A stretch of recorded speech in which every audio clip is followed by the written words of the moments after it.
Hello, listener, and welcome to a brand new episode of the Keeping Up Appearances podcast, full of opinion, debate, and football trivia with a hint of nostalgia. I'm Callum Murray, and here with me is Sean O'Hara, Bob Gall, and Michael Tosh. They say not to judge a book by its cover, but we might judge a player by their appearance. Let's get into it. It's Carlo, what's he going to do? Ready! Tassagno! Ready! Oh, yes! Just making a note of it on the spreadsheet. So Callum's got Wilshere. Bob, are you going Clive Hurt? Yeah. Who are you going Griffin? Well, I had Wilshere and I reserved it with Sean, and I even asked last night, is Wilshere still free? So I researched Jack Wilshere, and now Callum's got him, so I'm going to have to just pull one up. So I'll probably go to Dan. When you said Wilshere free, you might have just thought no longer playing. Yeah. Oh, yeah, actually. You should have been more specific. Can't you just think of someone else now? Someone be off in a few minutes. Who's Dan then? He was 38 when he retired, so he's getting on like. Who's Dan would be fun. Has anyone got Stanley Matthews? Yeah, that's it now. I'm going to have to do someone stupid. Sean stitch me up. Who did Sean go? Wilshere, I think. No, he's... Whole episode just dedicated to Jack Wilshere. I can't wait for Sean to get on here. Adriano, I think he said. Do you probably research Wilshere as well? There's the time on that one. Have I? Yeah. Yeah, mate, I've literally made notes and everything. Oh, you nerd. Well, I didn't want to look stupid, my virgin appearance on the pod. We need to have a strong word with Sean when he gets on. I know, yeah. Put it a little late and he still arrives late. I can't wait for Sean to get on here, mate. I'm going to rip him a new one. There we go. Sorry, everyone. All right, Sean. Sorry, Emma. Sean, just before we start. Yeah. No, Callum's got Wilshere. No, what? So what? Well, now I'm going to have to come up with someone, but I've done like revision. He's good. Griffin's got to go David Batty now. Look at the notes he's made. So he thought he had Wilshere, but I've got him. Sorry, there's obviously been a misunderstanding. Sorry. Griffin, are you all right to type them up and send them to Callum for us, please? Just throw them in the chat, it's fine. Yeah. When am I getting added to the chat, Sean? Never. You'd love the chat as well, Griffin. It's a real shame. Yeah. We'll see. Do you know next week? Are you on half term, Sean? Yeah. Is there a chance we do it in person? Unless you want to travel to Portugal with me. No, then. Right, so are we not doing it next week then? If my internet's all right in Portugal, I'll do it. If not, you do it, and I'll edit it. And you do that's how I see it going long term anyway, to be honest. I've been asking the listeners, Sean, and they're saying you're a dead weight. Am I being introduced as guest of honour, or am I a permanent fixture? No. You're not being referenced. You've made notes on the wrong fella. You're never coming back. Right, okay. So welcome to this week's episode. We have our usual lineup with the addition of a special guest. He will be the devil's advocate to our Evertonian bias this weekend, as it is a special derby week. He is the only Liverpool fan amongst us, so I'm sure he'll fight his corner, but we'll see who's victorious in the end.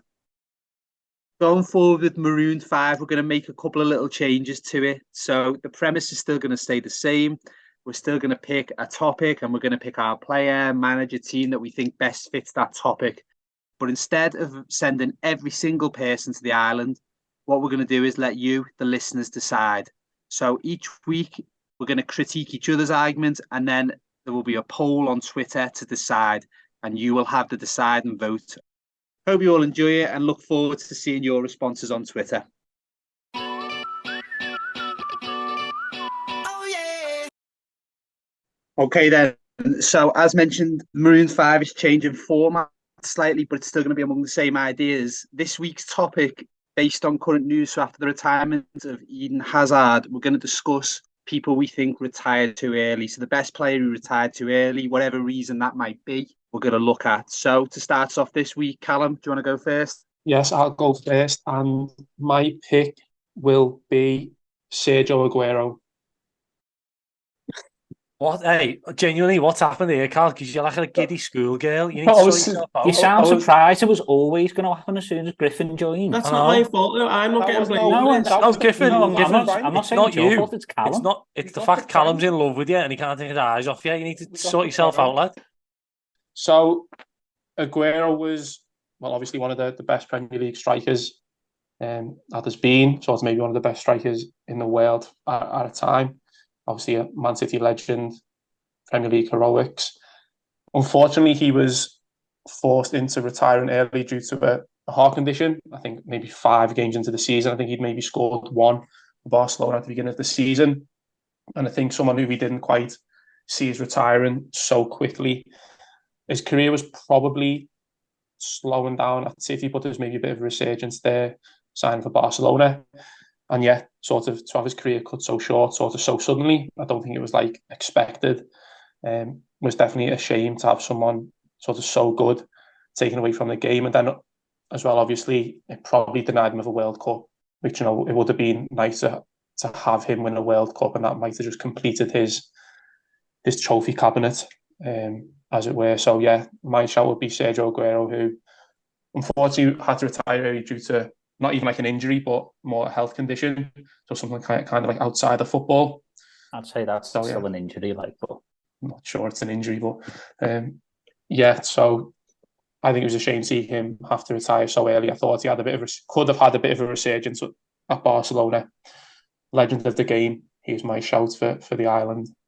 It's a hard one, isn't it? Because, you know, in your head, you sort of felt like he was winding down at Man City. You felt like he wasn't used as much towards the end. So it feels like maybe he wasn't there at the time. But when you look at his age, and as you say, you know, a couple of years later, well, was it a year later, Argentina winning the World Cup? It's a fair point to make, I think.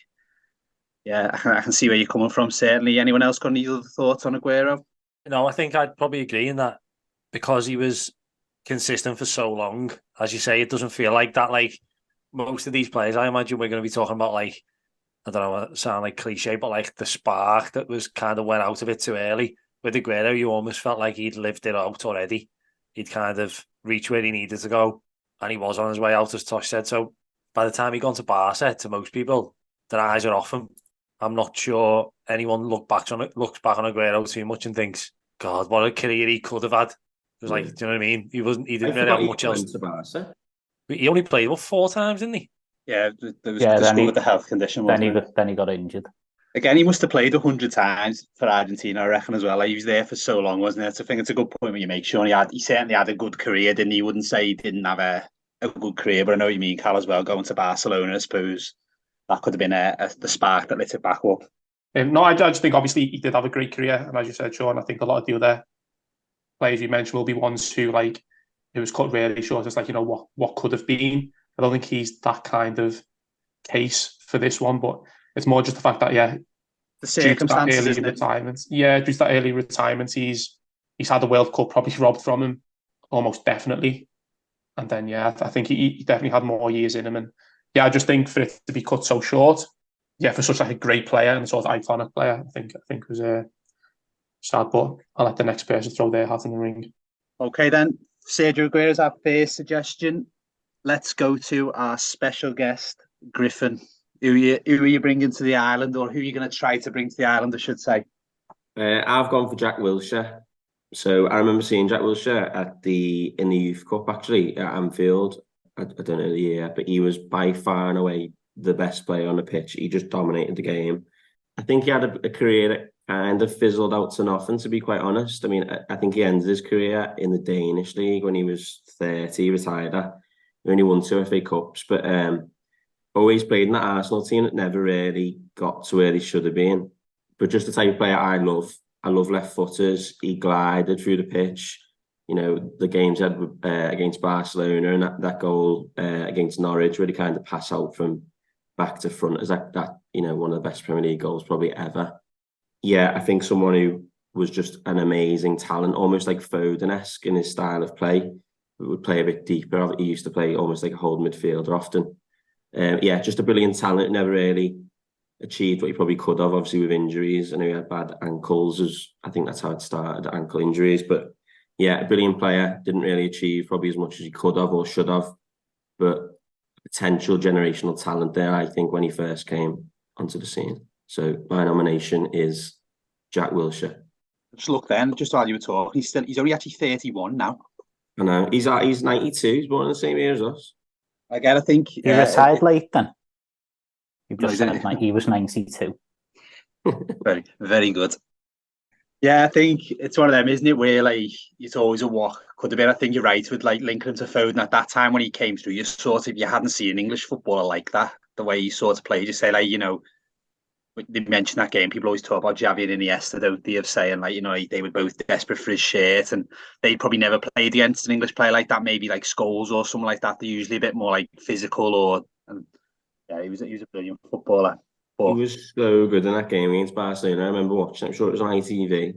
He was just absolutely amazing. Like as you say, obviously against Xavi and Iniesta, that Barcelona team, and he dominated the midfield. Really, I thought. You've just said though, Griffin, there, like that Arsenal team that didn't achieve what they should have achieved. Is a player like him, if he's this generational talent, should he not have done more to drag them? I know he obviously had his injury problems, but I've done a bit of research myself. And I found out that his best season, numbers-wise, was 13-14.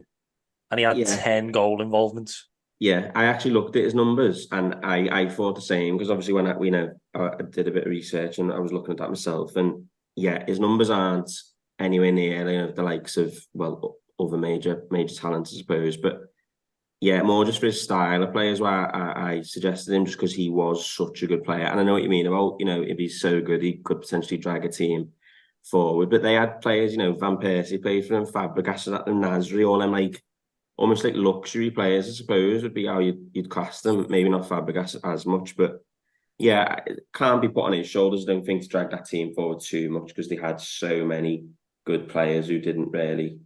I don't know. That Arsenal period was just a bit mad, wasn't it? Because they always had boss players, but just never quite. I think he finished fourth in that best season he had.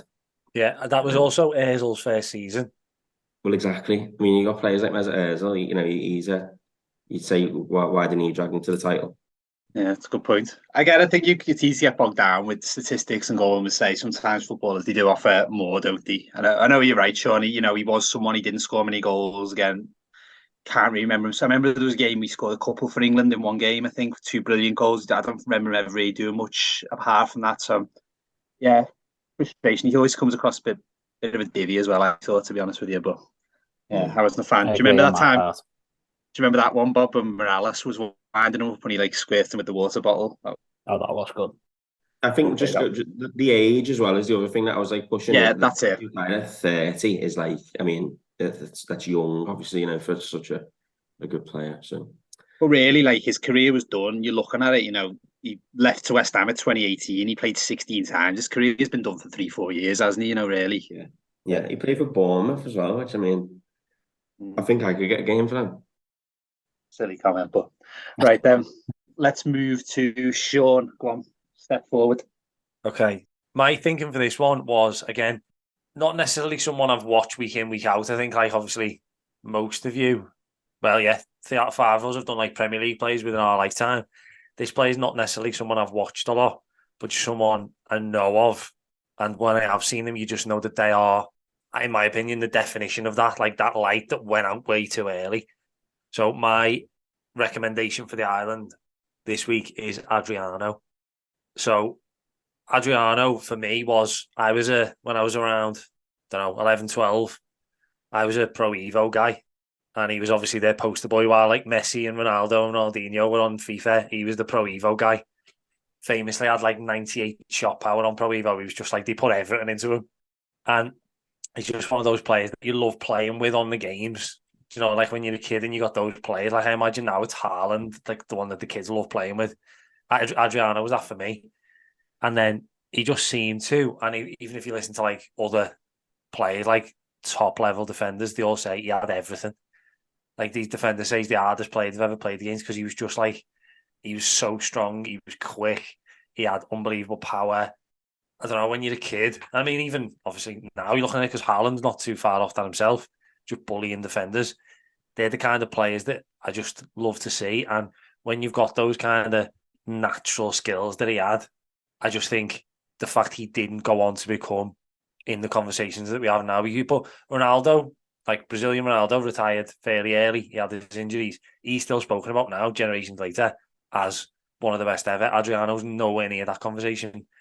And I just think he definitely would have been had he kind of stayed the course. I also think as well that in a different way to you lot, he probably didn't retire as early as, say, Wilshere did. But you feel like his head was gone long before he actually hung up his boots kind of thing. Because obviously he lost his dad in mid-2000s. And even though he then apparently went on to have his best season after that, everyone that talks about Adriano, even himself, says from that point he was done. He just couldn't train as well. He put weight on, he got injured, he was drinking, taking things. He lost his head a little bit, and you think that wasn't an injury that did him in. It was just personal circumstances that kind of took away the spark and everything else that he had. And I just think, imagine that didn't happen. He likely wouldn't have got those injuries. You just think where he would be now. I just think he'd be within that conversation of best strikers of all time, or at least best strikers playing within Europe. I personally think he would be, but obviously we'll never know. But that's why I'm putting forward Adriano. Yeah, I mean, I remember him sort of on Pro Evo being very, very, very good, but I'm not sure he was as good as he was on Pro Evo in real life. I mean, looking at his numbers there, I don't like his numbers in the top leagues aren't actually that good. And in terms of like retiring early, I'm not sure if he hadn't retired what difference it would have made. It's a shame that his career went the way it did, and you know he had the sort of the personal problems and stuff. And I think he's been in like trouble outside of football and stuff. But yeah, I'm not sure. Like in terms of someone who retired too early, I'm not sure what difference it would have been to his career had he not have retired at 34. That was kind of my point. I said though, Carl, as in his head had already retired. His head had retired when he was 22. Like when you think you're saying he wasn't as good as Pro Evo made him out to be, he's playing at Inter Milan, dominating in the Champions League when he's 20, 21. Was he dominating the Champions League? But he was doing well in the Champions League. Like I Gone think down from dominating to doing well. all right. Well, do you know what? I mean, there's many very good defenders out there, better than me, who tell you he was a fantastic player and he hated playing against them. So that's good enough for me. No, I know what you said. I like the way you thought about it, Sean, to be honest, different rather than just someone who's gone injured early, where we've sort of gone. So you're saying about he sort of was good and he sort of fizzled. Yeah, because you think. Sorry, I'm just saying, like, we're talking about a kid who's 20. If you think if he's playing it, like, if you don't know it, he might have stayed in at Serie A, he might have gone elsewhere. Think of the player he would have become if he'd become a better player. Like, you think, like, he might not have been the best passer, he might not have been, I don't know, all these different things he might not have had. He could easily have done that. And it wasn't even his body that gave up. It was all the circumstances. Do you know what I mean? Yeah, dude, I know what you're saying. I actually agree with the Callum. I was always one of them with him. I was never sure he was actually that good. And in my head, you sort of that Brazil team you talk about comparing it to Ronaldo. You think Ronaldo winning World Cups before he had his like terrible injuries. You think thinking of Adriano is coming into that team and getting knocked out the World Cup. You know, like I don't know. I was never a sort of massive fan, but he made a good case. Yeah, you did make a good case, but I do think he's a bit of a almost like adult rap kind of figure, like the streets won't forget kind of footballer. I think he's quite like that. But that's because, but when those streets don't forget players, they're because they do it for a short period. No. Fizzle, whereas like yours haven't, if you know what I mean, because yours have got your injuries gone. Everyone remembers Adriano from 2006 or whatever when he was a big fatty at Roma. You know what I mean? Like, yeah. I think if you might have said like it was like wasted talent kind of thing, I think he'd probably be up there because maybe there's potential there that he could have been like a real great or whatever. But yeah, I don't know. Just in terms of the retirement early, I'm not too sure he was that. Mm-hmm. Yeah, well, the listeners will decide, won't they? So we'll see. Yeah, they will. Yeah, we will see. Right, I'll up next. I think me and Bob have gone down similar lines, so we'll sort of go down similar. My one, I often with this just go with the first thought I had, and the first thought I had, which I thought would be an obvious candidate, would be Marco van Basten.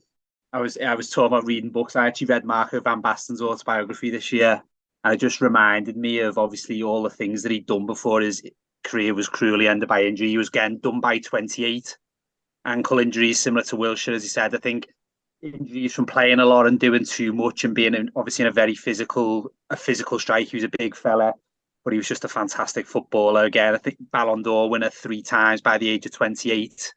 Scored obviously that unbelievable goal in the 1988 Euros, that volley against the Soviet Union. Scored 2 in the Champions League final. He won 2 of them for Milan. He scored the winner in a Winners' Cup final for Ajax and things like that. And I think genuinely his career had been ended at that early stage. He was still playing for Milan at that stage. I think he would be, the way people talk about Fat Ronaldo and people sort of talk about him as one of the greats, I think he would be right up there. And I think some people would have him there, but you don't see him in that conversation enough. And again, obviously, hadn't seen him live. He was retired, I think, the same year we were born.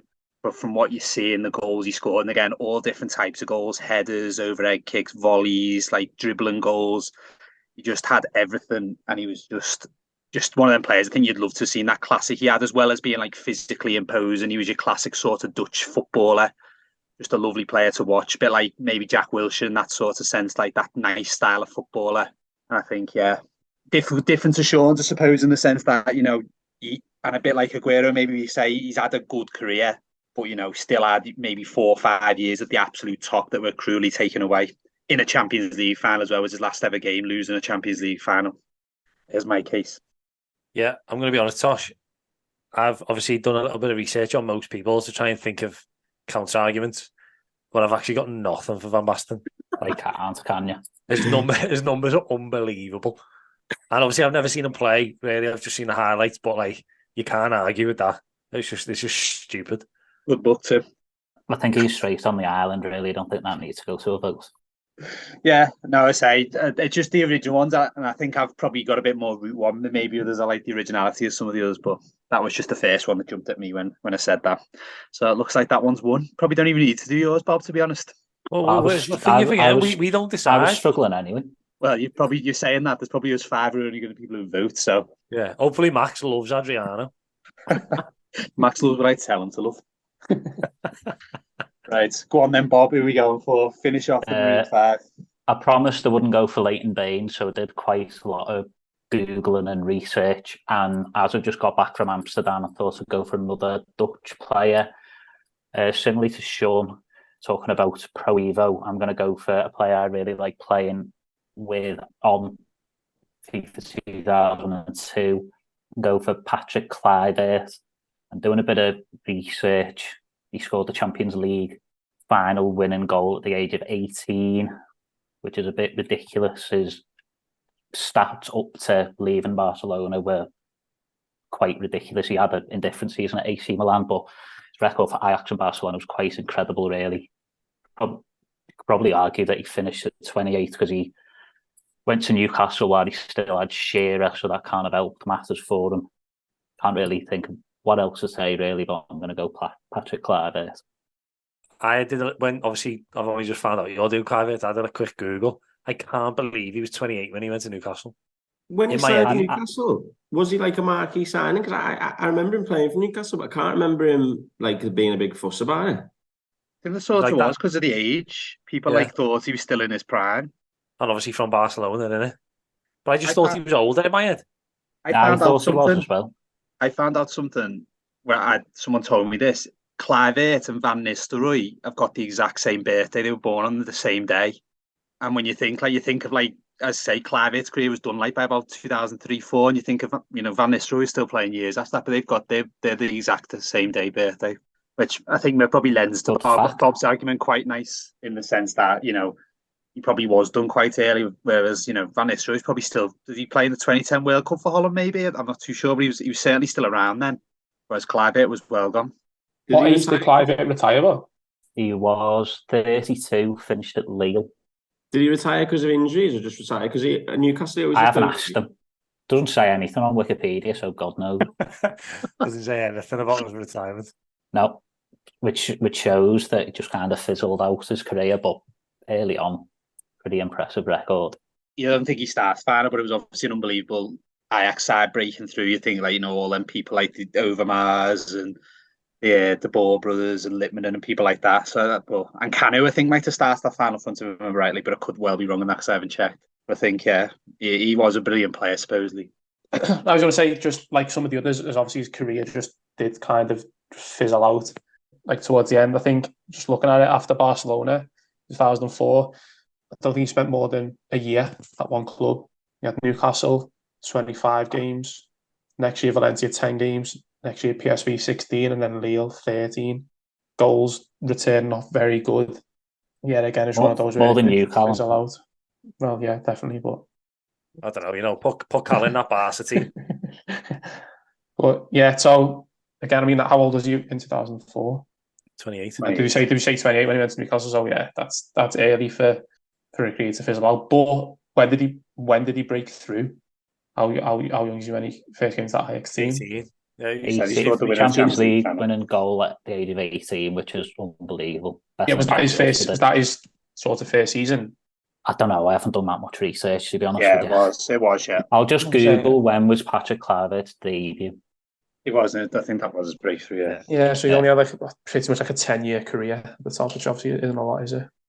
What was he rated on Pro Evo? At FIFA 2002, I think he was like mid-80s, maybe. Sounds accurate. Sounds like you've done your research on that one. Won't tell you when he made his debut, but he'll tell you what rated he was on FIFA 2002. Right. Okay, then. Sorry, so can I add one more thing about Kluivert? Okay. No, you can't really go on. Sorry. Oh, it says here that in 1994, when Louis van Gaal was Ajax manager, he turned down Ronaldo because he had Kluivert. So like that shows how like highly he was spoken of at that time. Obviously, Ronaldo was as well. That he shows a young Kluivert over Ronaldo. He managed him at Barca as well. I don't know if he signed him, didn't he? But I think Van Gaal, he had signed a lot of Dutch people at Barca. Good fact, that, Sean. I like it. I'm glad to let you give it now. Yeah, thank you, Tosh. Right then. So this week, as we say, we're going to allow the listeners to decide. So get yourself to Twitter and vote for who you think gave the most convincing argument about who was the best player with an early retirement. Okay, then. Are we moving on to some derby chat? Do we have to?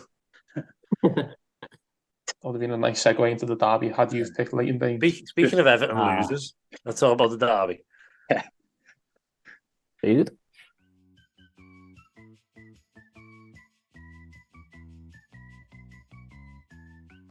So then we'll move toward the keeping up appearances game. But before we go on to that and sort of playing, we will have a little preview of the big game this weekend, which is, of course, the Merseyside Derby.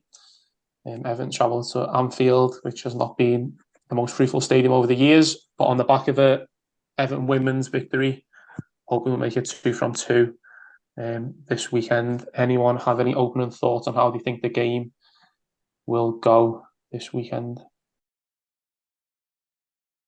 I like the way none of you jump it when it's Liverpool Everton, because especially at Anfield. Yeah, we never jump in. I just edit it, so it looks like we do. Right. Clever. Good Everton. I think I've grown out of being optimistic during Derby week, really, so I can't see anything other than the standard Liverpool victory. If we've got any chance, I'm sure the referee will jump in and send 7 of our players off. We'll concede a pen for absolutely nothing. Standard stuff, really. Probably be Mark Clattenburg, the ref. Change it. In conclusion, comfortable Liverpool victory. Not much more to say. Does anyone think it will result in a Liverpool victory? Do they want to step forward now? I'll step forward with some positivity, or maybe some, I don't know. Yeah, you're delusional. Sensibility. I'm not sure it's delusion. You need to grow up, Callum. I think the chances are we're going to get beat, but I think strange things have happened, and I think we've got players at the right time in good form, like Calvert-Lewin and stuff. I think Liverpool have not been too great in defence this season, and I think Calvert-Lewin is a good shot at causing a few problems there, a few issues. I think it's all in the game plan and how you attack it. I think if you sit back and just try and defend, I think we get battered. I think if you play that kind of counter-attacking game, maybe the blueprint from the Brighton game last season, there's a chance you would get something from it. I think the problem is, to win, you maybe going to have to score 3, possibly 2 if you're lucky. We might nick a 1-1 draw. But yeah, I don't think it's a foregone conclusion. But obviously, your head says, you're probably not going to get much from the game. But your heart says there might just be a bit of a a chance of nicking something if things go your way. Which they won't, so it's completely pointless stating it. You're right. Not going to go on. What you mentioned about the defence, I think, you've got to take some or slim optimism from that because Liverpool's defence just isn't there. I know Robertson's potentially out as well. So you've got Tsimikas and Trent as potential fullbacks there. Obviously, with Calvert-Lewin playing, you'd like to think, well, Everton are going to try and swing a few crosses in. So if you do get past them fullbacks, then there's every chance, I suppose. But, I can't see us losing that game at Anfield. Everton typically, always bottle it. And I know obviously you just beat Bournemouth last match, but he's look there for the taking, really. I agree. I don't think Liverpool have been overly convincing. We're almost, I think, going under the radar a little bit in terms of, I think we're fourth at the moment. I think 3 points off the top. So I don't think we're being overly convincing. I agree with that, but I can't see us not beating you. I think there's too much talent going forward against your defence for us not to put a few past you, to be honest. I think not having a number 6 is the thing that Liverpool, or the holding midfield, the traditional holding midfielder, is the thing that Liverpool are missing. McAllister he's a brilliant player, but I don't think he suits that role. I think in the midweek he played for Argentina in a more advanced role. I've just seen a few clips on, I think it was just on Twitter, he played a more advanced role and he was just spraying passes, almost like that Schloberslai, however you say his name. Try again. Not like that. Schloberslai. So I don't think he's a whole midfield. I think you've got potential to score past us, but I think we'll win pretty convincingly. I could see us putting 4 or 5 past you, to be quite honest. Yeah, I'm on the same page there, to be fair. I think your fullbacks are the only way we get any light in this game. I don't know. Think the back four as a whole, really. Well, yeah, but is there any scope to play Kanate at left back? Rather than putting Tsimikas in? I think if Robertson's out, Tsimikas slots in at left back. I don't think he'll mess with that. We've been doing almost that City type thing where you play almost like the 3 centre backs and Trent moves in. But we're going to dominate the ball. Let's be honest. We're going to have basically all possession. So I think we will play with Tsimikas as almost the 3 centre backs when we go forward. Is Curtis Jones out? No, I think he was suspended, wasn't he? He's suspended, yeah. But I don't think he's suspended for the derby, no. How wasn't he? Oh, actually, no, I suppose it was a violent cop. Maybe he is, actually, I'm not too sure. Well, he probably will go in there then. But I think I spoke to you, Sean, obviously not on this podcast because this is my first appearance, but I don't rate Curtis Jones personally. I'm not a big fan of his, but he seems to be on the winning side more often than not. So Klopp seems to like him. He's certainly more in favour than he has been. So I think he'll be suspended, sorry. Oh, is he? So then who's that third man in that midfield? He's been playing Gakpo often, hasn't he? He's bought Gakpo. Yeah. The other fellow as well, like Gravenberch or whatever, maybe. Yeah. Or even, he might even play that Endo as a holding midfielder and let the two go forward. But I'm not seeing too much that Endo to be like, he's not going to blow anyone away, I don't think, but there's potential. That Gravenberch looks good, I think. He's a big lad as well. That might be quite good physically because, you in the middle have got some bigger players, haven't you? So that's the thing, innit? I think if you we know that McAllister's not that he's he's a good player, but as that number 6, he's the one that you can get at. But our centre midfield, midfielders just aren't up to the task. You think when Decore is on it, he does buzz around. I think Decore could give him problems. Decore he's not the best of actual footballers, but that is something. He's got legs and he'll run and he'll work. I think if we were to do that, I haven't said anything because I wouldn't even bother playing. I'd just give Liverpool the 3 points and save all the energy, to be honest. But I think, as people have said, the fullbacks, but I also think that sort of targeting that a bit like Brighton sort of did that, I thought. And first half to quite good, to quite successfully. But I say I can't see it ever win, really, to be honest. Like everyone. Should we get a quick scoot for predictions then? Just quickly go around everyone. Griffin, what are you going then? I'll go 4-1 Liverpool. Bob? 3-1 Liverpool. Callum? I'll go 2-2, just to add a bit of excitement. And here's Sean. I'll go 2-0. I don't think Liverpool will blow us out the water necessarily. 2-0 to who do you think? Yeah, 2-0 to Liverpool. I can't see us getting anything, to be honest. Even goals, I just can't see us scoring. So no point getting Griffin on as a Liverpool fan. He's well done it for him. Supporting your team. You want to my prediction, yeah? What's your 2 prediction? 0 Liverpool, 2-0 Liverpool. I'm going to. You can't have the same prediction. Why not? I mean, you can. I haven't in the past because I like making it interesting, but Tosha's obviously not that bothered about that. Just to check your facts, Cal, on the very first week, me and Sean also had the same prediction, so not every time we've done Cheating. it. And we were wrong then as well. Yeah. So Let's see. I'd also written it down on my notepad, so it's too late. Right then. Moving on. These are the rules. We select 3 matches from this week's fixtures, which are entered into the Wheel of Fortune. This will randomly select our featured game. This match will be the focus of our discussions, predictions, and most importantly, our game of keeping up appearances. Once our fixture has been chosen, we'll use an online generator to provide a target number for our game. For us, this is anything between 50 and 450. Our job then is to think of a player who's made that many appearances for either of our selected teams. Whoever's closest wins. Each week, 4 points will go to the closest person, 3 points for second place, 2 points will go to third place, and the person who's furthest away gets 1. These points will be accumulated over the whole season, and we'll update our league table each week. So obviously, as it's a bit of a Merseyside Derby special, we're not actually going to spin the wheel, which obviously it's a shame for you, Griffin. You don't get to see the magic of the wheel. Oh, that's the reason that came on.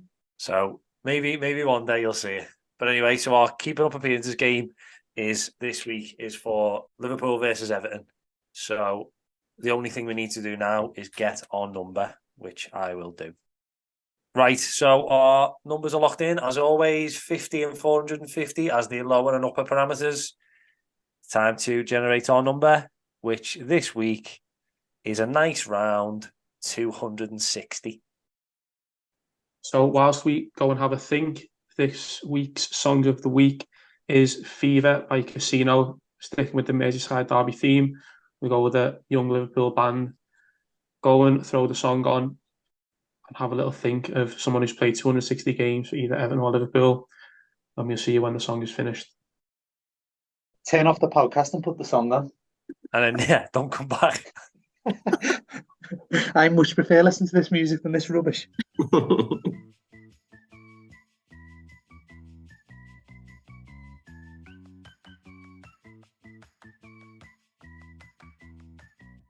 Griffin's Googling there, I can see. He's got a pen. He's taking this seriously, I can see it. Do you want to hear his Wiltshire notes? And there's the down ones. Oh, actually, can I get the photo out here? How to get me booking?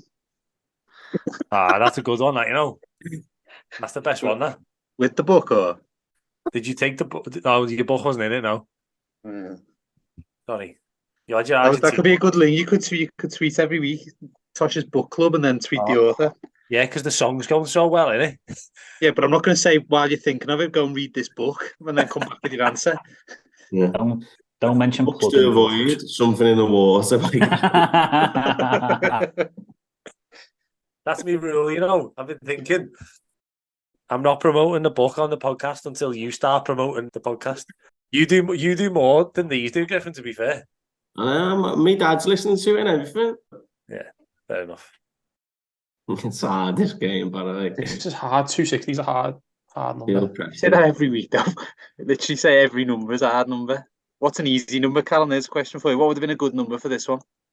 Well, a lot, like, I don't know. Just a couple of seasons, 90. I bet your Callum goes, this could be way out, but I'm going to go with...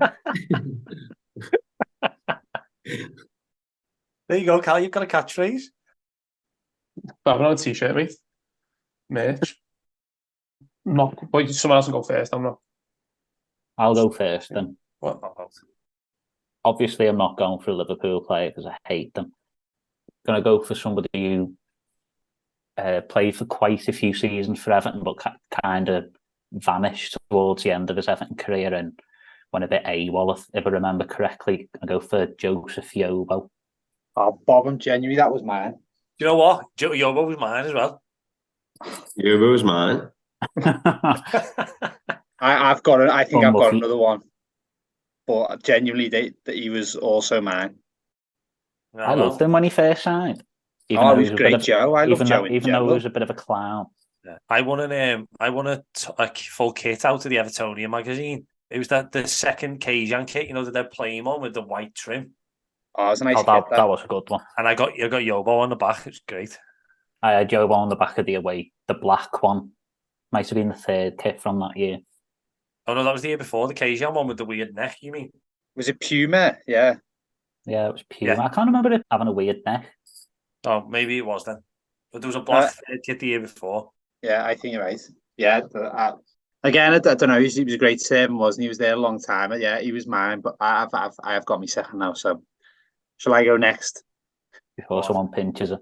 Yeah. So I was going to go Yobo. I'm going to go someone who would have partnered Yobo at the back for a couple of years, I reckon.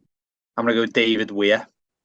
Again, came to Everton in the sort of towards the end of his career. Maybe not, because he went back to Rangers. Then he played very late on. Again, in my head, he was around when we finished fourth and the year or two afterwards, and he joined probably about 2000, 2001. So probably that threshold of 6-7 years maybe was my thinking. I was going to go Yobo, but yeah, I'm going to go my second choice, David Weir. Anyone want to jump in next? I'll do mine. Sean, do you want to do yours in case your second one gets taken? No, go on, because I've got my second one's a Liverpool player, so go on. All right, okay, cool. I will go with someone who we've mentioned on this podcast before, who some of us really love, one of us really doesn't. Everton legend Tim Cahill. Not an Everton legend. Is an Everton legend. He's also on the island. He is, so yeah, full circle. Right then, go on, Griffin, your player, please. Based on what you said there, Tosh, about like the 5, 6 seasons, it's a current player because I reckon he must be playing now 50 games a season, say. I'm going to go, he's already been featured on this podcast. Callum mentioned him a couple of weeks ago. A quite ridiculous comment about him being overrated. I'm going to go Andy Robertson. Robbo, as Sean calls him. My mate Robbo. Yeah, again, I can see you coming from. Never seems to really miss many games, does he? I don't know. Yeah, apart from now. He could be way over, potentially. Got a sore arm, hasn't he? For 6, 8, I don't know. You're starting to sound like Callum now, Griffin. Yeah, tough number, that. This could be way out this, but Robbo. I'll go last. Now, please don't be annoyed with me, but I am going for the Liverpool player because my Everton player was taken. And also, the last time I did an Everton player, it was on the first ever episode, and I made myself look like a right fool. So you've done that every episode since anyway. So. Yeah, that is true. So I'm going to go for Liverpool player. I actually don't know when they signed, but they were like a Fernando Torres era. I know that. They played all the time. They were a pain in the derby. No way. It's going to be. And I don't know how we pronounce his name, but Dirk Kuyt. Yeah, I was thinking of him, He nearly killed Phil Neville, didn't he? Yeah, which is why I've picked him. He got sent off and scored the winner. I used to love him. He was dreadful. Wasn't. He actually was a dreadful footballer. He really was. He actually was. He wasn't. If you're saying he's the worst Dutch football. He's the worst Dutch footballer there's ever been in. Andy van der Meijden. Hey, Andy van der Meijden was 10 times the footballer he was. He just didn't run as fast or as hard and take penalties. Again, he was probably. We talked the other week. Bob said about Cahill scoring about Kuyt probably went times 20, 30 games without scoring. No. I don't reckon he did. Score important goals. He did. He did score important goals. I'll give you that. Definitely a better footballer than Tim Cahill. Okay, well, yeah, I remember that, Bob. That's you fighting to Dirk Kuyt's corner ahead of Tim Cahill. I'll go down. I've got that in my notes. By school as well. So yeah, must be good. All right, are we done arguing? Should we check?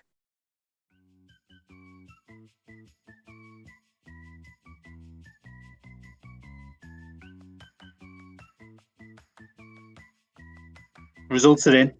Cool. Big moment. Okay, then the results are in. As always, checked on transfermarket.com.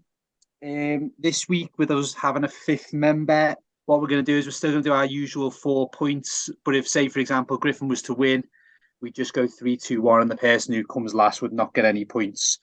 all good guesses this week. So, reminder, it was 260 was the magic number for appearances. Everyone was within 30, which I think is a pretty good going for that number. In fifth place this week with 285 appearances, so 25 out, is Dirk Kuyt. Way. Serves Sean right for going for Liverpool player, in my opinion. In fourth place with 278 appearances, Tim Cahill. Boo. So Everton's greatest ever Premier League player coming in fourth this week.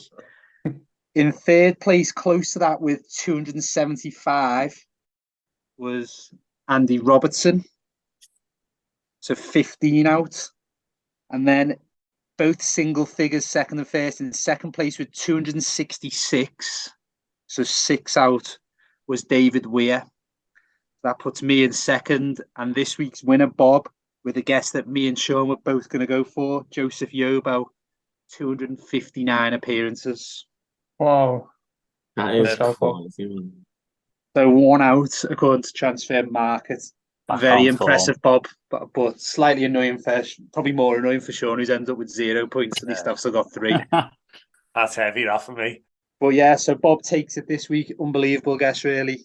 Mad From that all all three three of of us thought of as well. That's mad, really. Who's wrapping it up?